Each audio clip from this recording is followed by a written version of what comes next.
Hi guys! Welcome back sa aking channel. So, eto kami guys na naman tatlo. Sinama ko yung dalawa kong friendly. Ayan, puro na lang kambaliwan ang ginagawa namin. So, hindi namin talaga siya makomplete kasi puro tawa kami. So, eto na nga pala yung take 2 guys. Hanggang sa take 2. Tingnan nyo yung ginagawa namin. Puro kalokohan lang. So, enjoyin lang natin to guys. Vacation natin. Hanggang andito pa tayo, sulitin natin. So, eto na nga pala yung take 3 natin guys. Kailangan pa pala namin sumampa rito para lang mabuo namin yung step. Eto na nga guys, ininit na yung dalawa kaya nagyaya na muna silang lumublob sa tubig. Habang ang araw hindi pa lumilitaw at hindi pa raw mainit sa balat. At kaya eto guys, kaya napagod na sila kasasayaw kaya eto na, naligo muna kami. Yan guys, lakas pa ng alon kasi maaga pa yung time na yan. Hindi pa kami nag-uumagahan yan or nagkakape man lang. So, hinahintay nila yung pagsikat ng araw. Eri na nga guys. At ako naman tong nagbibideo sa kanila. Yan, yaya sila ng yaya. Giniginaw pa ako syempre. Hindi ako sanay maligo ng maagang kagigising lang guys.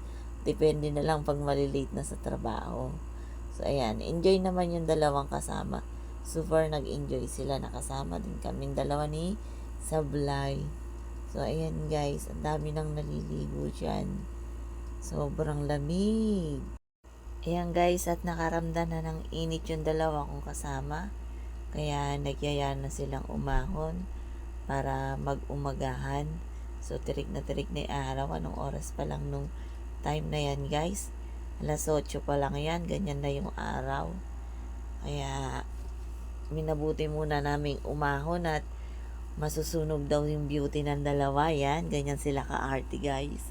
Kaya, eto, taga-video ulit ako at sila naman ng nagluluto. So, ayan nga pala yung tatlo namin sasakyan guys. Nakasingle lang pala kami, magkakaangkas lang kami guys. So, yung kasama naming iba susunod at nauna na nga kami. Yan guys, at magpi-prepare na kami ng aming kakainin. Nag-ahon na rin pala yung mga naliligo. Kasi sobrang init na, mahapdi na talaga sa balat guys. Lalo na pag wala kang sunblock na nakalagay sa katawan. Yan guys. So marami din naliligo. So yan guys, at eto na nga kami. Nayari na magsaing yung dalawa. So ang kailangan na lang namin ay ulam. Syempre, bago kami umalis, nagkape at tinapay muna kami kasi anong oras na rin yan. Past 8 na rin yan guys. Tirik na yung araw. Sakit sa balat. So, wala pa kaming saplot dito. Mga nakakulandong lang kami. Short at saka t-shirt lang guys. So, pupunta na nga kami ng bayan at mamimili na nga kami ng aming tatanghalian. Kung ano yung aming mabibili sa bayan nila. So, habang hinihintay namin yung mga kasama namin, syempre, pagdating nila guys, meron nang kakainin. So, anong oras man silang dumating. Pero palagay namin guys, mga 1 mahigit ang dating nila. So, pagdating nila, uwi na kami. Kakain na lang sila guys. So, hindi na sila maliligo.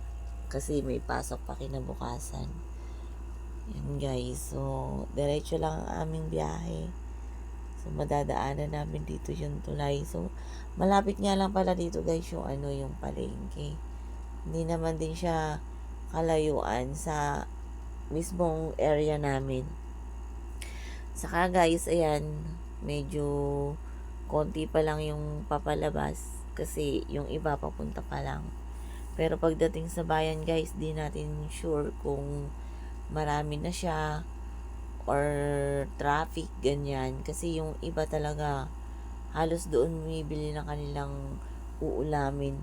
Wala kasing naglalako dito sa may area ng pinag-anuhan namin, pinag-cottage namin sa pinuntahan namin.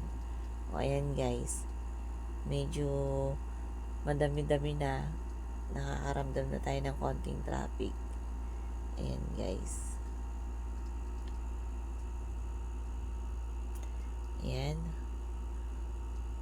Malapit na. Makakarating na kami sa market nila, mini market. Ayan guys. Gusto pa kasi ng dalawa guys, 4 kaming pupunta. Ayaw nilang maiwan dalawa. So, kaya yung mga gamit namin, iniwan lang namin dun guys.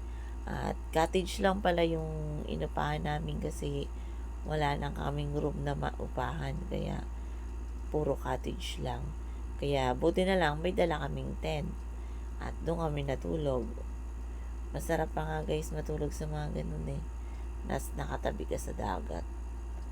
So, yun guys, hanggang dito na lang po ang video ko. Maraming salamat po kay Sis Jocelyn Barlam, Langga Judy Tanaka, at sa mga iba pong silent viewers ko. At kung hindi pa po kayo nakapag-subscribe, mag-subscribe na po kayo. Pindutin lang po ang notification bell para updated po kayo sa aking bagong upload na video. Bye-bye!